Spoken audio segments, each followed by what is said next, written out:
Hello विद्यार्थी मित्रों, good morning. केम छो बधा? मजामां ने? श्री कन्या प्राथमिक विद्यालय कालावड।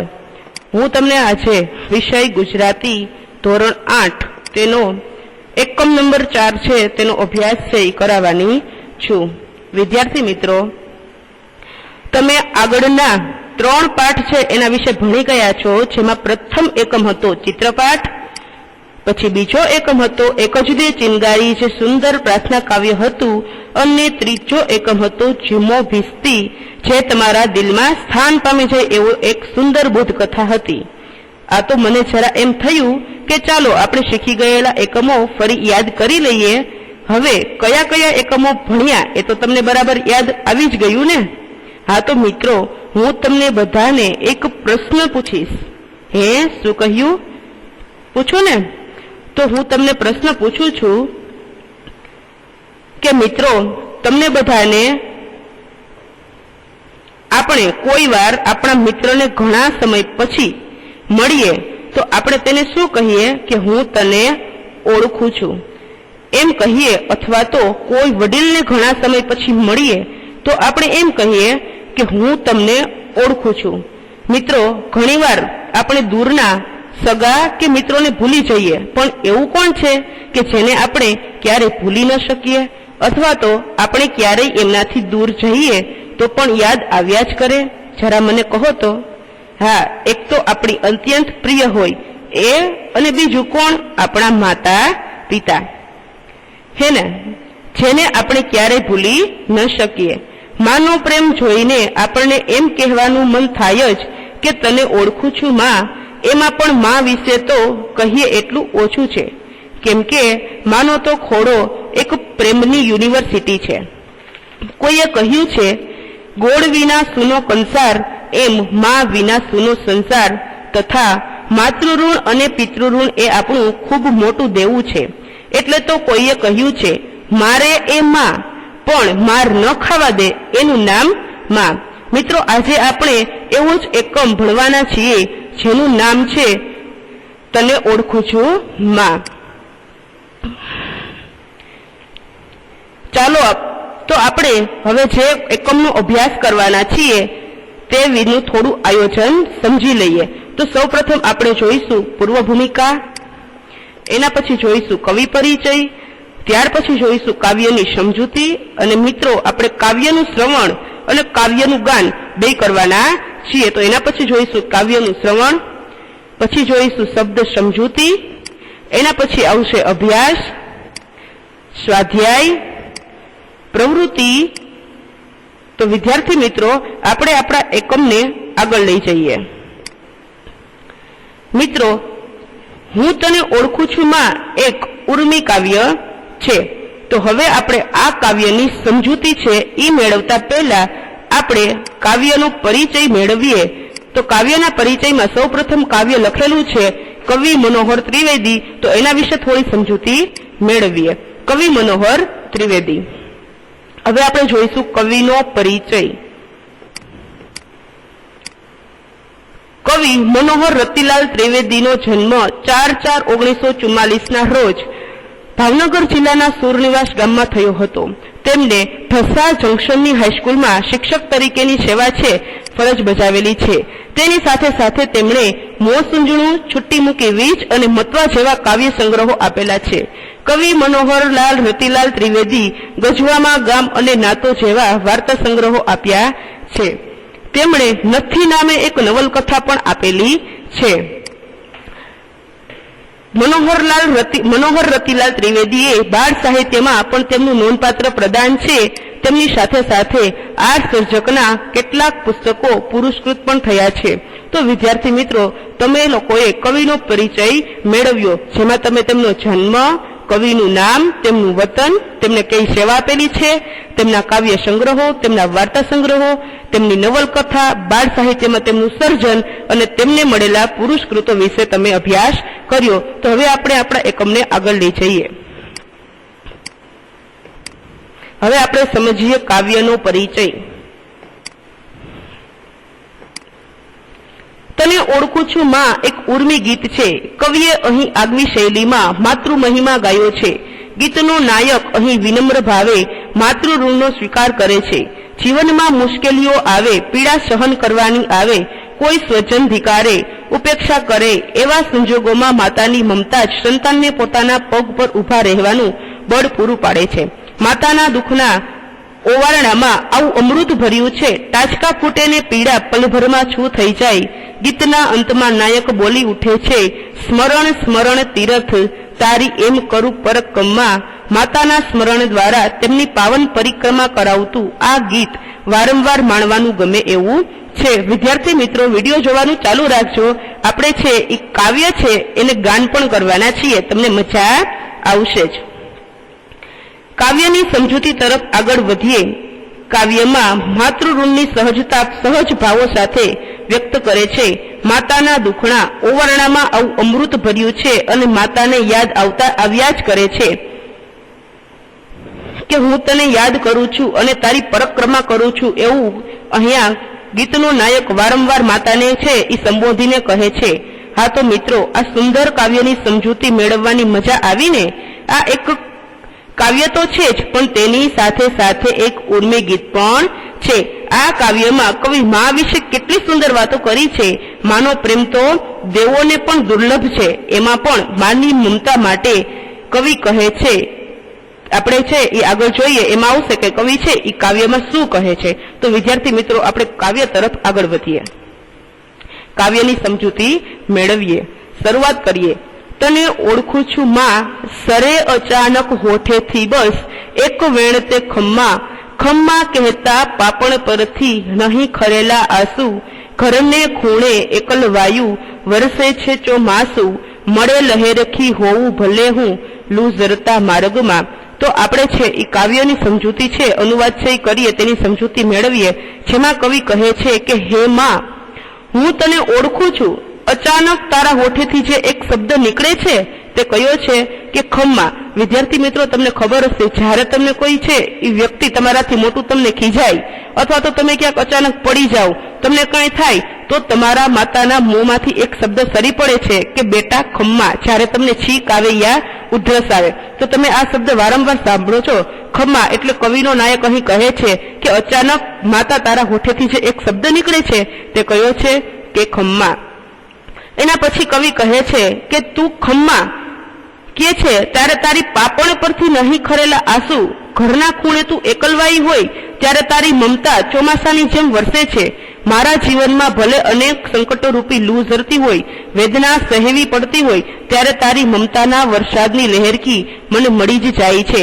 કવિઓ છે એનું નાયક અહીં કહે છે કે જ્યારે મને કંઈ થાય છે ત્યારે તું, તારી આંખમાંથી પણ આંસુ છે એ વહેવા લાગે છે, પણ તું એટલી મજબૂત છે કે તારી પાપણ પરથી તે નહીં ખરેલા આંસુ છે એ જ્યારે ઘરમાં કોઈ હોતું નથી ત્યારે તું એકલવાઈ હોય છે ત્યારે એ તારી મમતા છે એ ચોમાસાની જેમ વરસી જાય છે.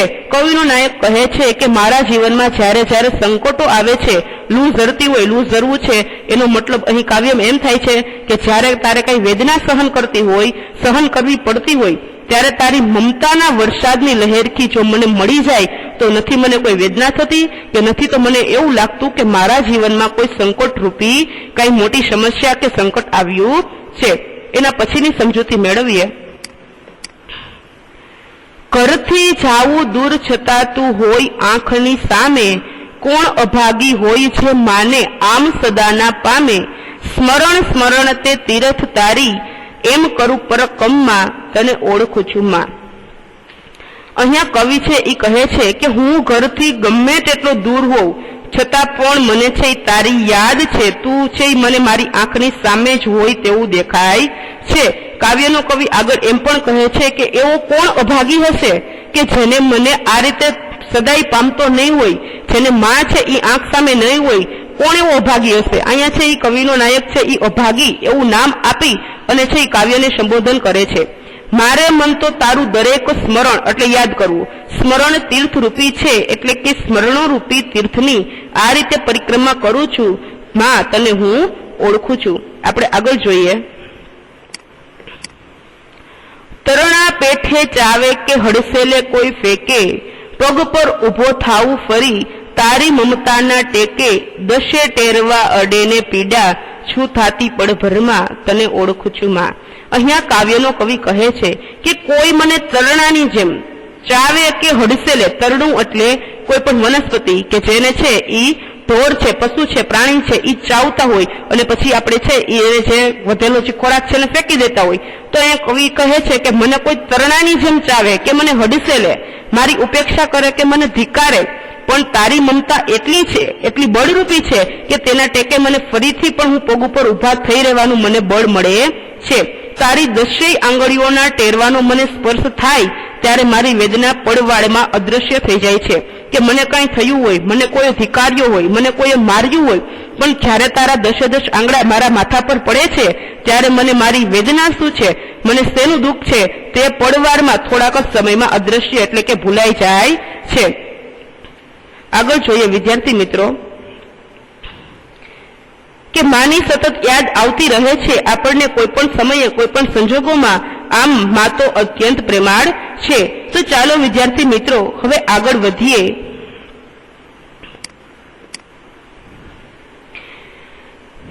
આ કાવ્યમાં તમને ઘણા નવા નવા શબ્દો પણ જોવા મળ્યા. હવે આપણે શબ્દ સમજૂતીમાં આ અઘરા શબ્દોના અર્થની જાણકારી મેળવીએ. તો સૌ પ્રથમ છે સરે. તમે કાવ્ય છે એ ભણ્યા, તેમાં શબ્દ આવે છે કે સરે એટલે કે નીકળી પડે અથવા તો સરી પડે. અચાનક, એકાએક. વેણ એટલે કે વચન અથવા તો શબ્દ. ખમ્મા, ક્ષેમ કુશળ રહો. જે માતા છે એ હંમેશા છે એ બોલતી હોય છે. પછી છે લુ એટલે કે ગરમ પવન. ઝરતા એટલે વહેતા. માર્ગમાં, અહીંયા આપેલું છે માર્ગમાં, સામે અર્થ છે માર્ગમાં. તરણા એટલે કે તૃણ અથવા તો તણખલું. પેઠે જેમ. હડસેલે એટલે કે કોઈ આપણને ધક્કો મારે એટલે એનો અર્થ થશે ધક્કો મારે. ટેકે એટલે આધારે. આપણે કહીએ છીએ ને કે માતા હું તારા ટેકે, તારા આધારે ઉભો છું. ટેરવું એટલે કે આંગળીના છેડાનો ભાગ છે. તમને ખબર જ છે તમારી આંગળીનું ટેરવું. પીડા એટલે વેદના, દુઃખ. પડભરમાં, પડવારમાં, થોડાક જ સમયમાં. અભાગી એટલે કમનસીબ.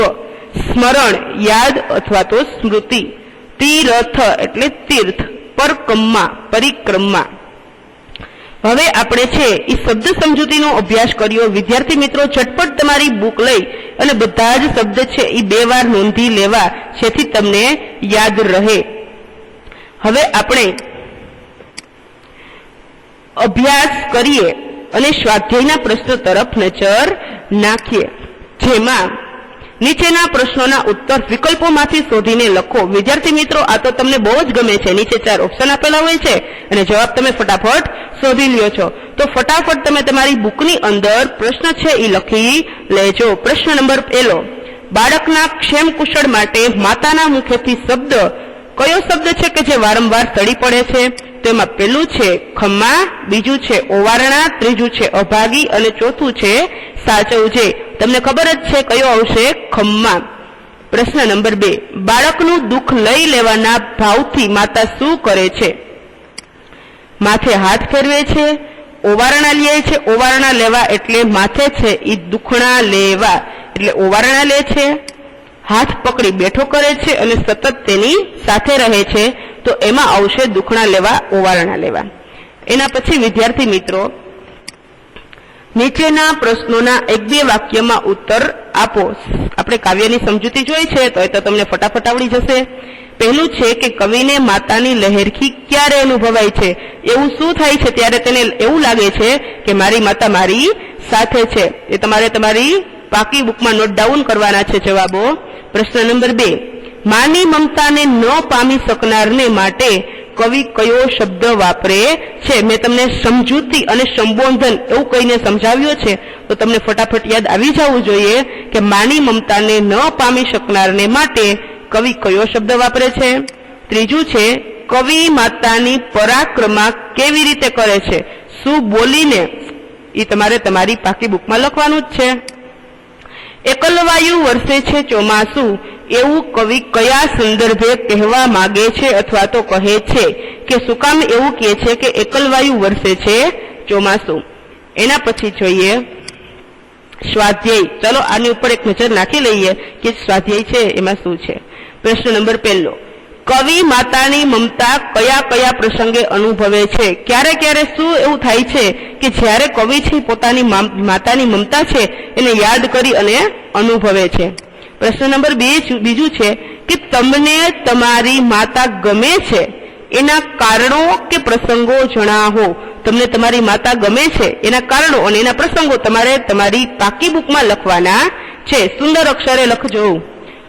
ત્રીજો પ્રશ્ન છે મોટા થઈને તમે તમારી માતાનું ઋણ કેવી રીતે અદા કરશો? એ તો તમને જ ખબર હોય એટલે તમે લખજો. પ્રશ્ન નંબર 4 પરાક્રમમાં કોની કોની કરવામાં આવે છે? પરાક્રમમાં કરીએ છીએ તો કોની કોની કરવામાં આવે છે અને એમાં જ પ્રશ્ન તમને બીજો છે અને શા માટે તમારી પાકી બુકમાં નોટ ડાઉન કરશો. એના પછી કાવ્ય પંક્તિ પૂર્ણ કરો. હું તમને છે એ જે આપણે કાવ્ય તો છે એ ગાવાનું બાકી જ છે, એ તો આપણે છેલ્લે જોઈશું. એના પહેલા આપણે કાવ્ય પંક્તિ પૂર્ણ કરો. તો તમારે કાવ્ય છે એને સમજી વાંચી અને ગાઈ યાદ કરવું પડશે. તમને મુખ ગાન કરતા આવડવું જોઈએ, એટલે કે મોઢે ગાતા આવડવું જોઈએ, તો જ તમે કાવ્ય પંક્તિ છે એ પૂર્ણ કરી શકશો. તો કઈ કાવ્ય પંક્તિ પૂર્ણ કરવાની છે એ જોઈએ. તરણા પેઠે ચાવે ત્યાંથી ચાલુ શરૂ કરી અને તારી મમતાના ટેકે ત્યાં પૂર્ણ થાય છે. તો વચ્ચે જે લાઈન બાકી છે એ તમને મોઢે આવડતી હોવી જોઈએ, એટલે આખું કાવ્ય પાકું કરવું ફરજિયાત છે. બીજી છે ઘરથી જાવું દૂર કરું પરક્રમમાં, વચ્ચે છે બાકી છે જગ્યા, એ તમારે પૂર્ણ કરવાની છે. અને ત્રીજો પ્રશ્ન છે કે માં વિશેની અન્ય કોઈ એક કવિતા લખો. તમને તો ઘણી બધી પોયમ છે એ આવડતી હોય, માં વિશેની અન્ય કવિતા છે એ તમારે લખવાની છે. ડાયરેક્ટ છે એ નવનીતમાંથી જોઈને લખવાની નથી. માતા વિશેની અન્ય કોઈ પ્રાર્થના, અન્ય કોઈ કવિતા અથવા તો કોઈ ગીત તમારે તમારી પાકી બુકમાં નોટ ડાઉન કરવાનું છે. એના પછી આવશે સમાનાર્થી શબ્દ. આપણે સમાનાર્થી શબ્દ છે એ જોઈએ. જેમાં પહેલું છે માર્ગ, ખબર હોવી જોઈએ માર્ગ એટલે શું થાય. એના પછી બીજો છે અભાગી, આ વારંવાર શબ્દ આવેલો છે. ત્રીજો છે સદા, ચોથો છે સ્મરણ અને પાંચમો છે લહેરખી. વિદ્યાર્થી મિત્રો આગળ જોઈએ કે આગળ આપણે હવે શું આપેલું છે. જેમાં આપેલું છે પ્રવૃત્તિઓ. એમાં પહેલું છે આ પ્રવૃત્તિ તમારે ફરજિયાત કરવાની છે. ફરજિયાત એટલા માટે આપેલી છે કે આ પ્રવૃત્તિ તમે કરી શકો છો એટલા માટે. જો તમે પહેલી પ્રવૃત્તિ છે કે માતૃપ્રેમના ગીતો મેળવી વાંચો અને સાંભળો. માતૃપ્રેમના ઘણા બધા ગીતો છે એટલા માટે મેં તમને આગળ તો કીધું કે કવિતા, ગીત અથવા તો પ્રાર્થના છે એ તમારે તમારી બુકમાં લખવાની છે. એના સિવાયના માતૃપ્રેમના જો તમને ગીતો છે એ ગમતા હોય તો એને વાંચો અને સાંભળો.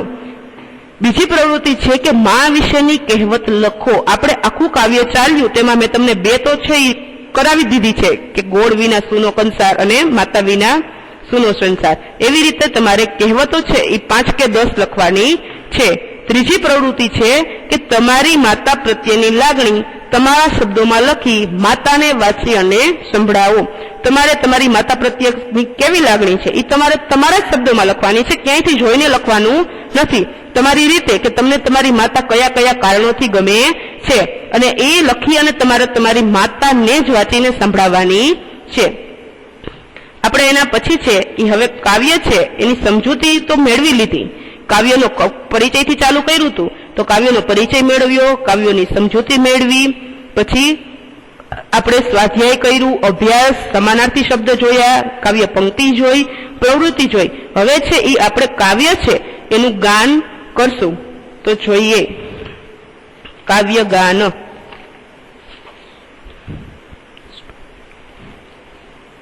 તો વિદ્યાર્થી મિત્રો હવે હું છે એ રાગ સાથે આપણે કાવ્યની શરૂઆત કરીએ.